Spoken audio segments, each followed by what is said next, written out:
Hello বন্ধুরা, আজকে খুব গরম পড়েছে। এক জায়গায় ঘুরতে এসেছিলাম, এখানে প্রচণ্ড গরম। ঘরের ভেতরে দুটো পাখা চালিয়েছি, তাও মানে গরমে থাকতে পারছি না, এত গরম। দিয়ে মাথায় একটা বুদ্ধি আসলো যে দেখি আগুন ছাড়া ডিমের মামলেটটা করতে পারি কিনা। এখানে প্রচণ্ড গরম। দিয়ে এই প্লেটটাকে রোদ্দুরে 5 মিনিটের জন্য রেখে দেবো। চলো, এই যে 5 মিনিটের জন্য প্লেটটাকে রোদ্দুরে রেখে দিলাম। 5 মিনিট পরে আবার ঘুরে আসছি। 5 মিনিট পরে ঘুরে চলে এসেছি। দিয়ে এবার ডিমটাকে ফাটাবো, ফাটিয়ে দেখি কি হয়। এখন ডিমটাকে ফাটিয়ে এর ভিতরে দিয়ে দেবো। তারপরে এই যে ফাটিয়ে দিয়ে দিলাম।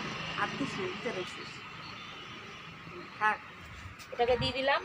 এরপর থেকে সামান্য একটু লবণ দিয়ে দেবো। আর তেলটাকে প্লেটের মধ্যে আগে মানে একটুখানি দিয়ে রেখেছিলাম যাতে ডিমটা উঠতে পারে সহজেই। দিয়ে এটাকে এবার 10-15 মিনিটের জন্য রেখে দিই, দেখি কি হয়।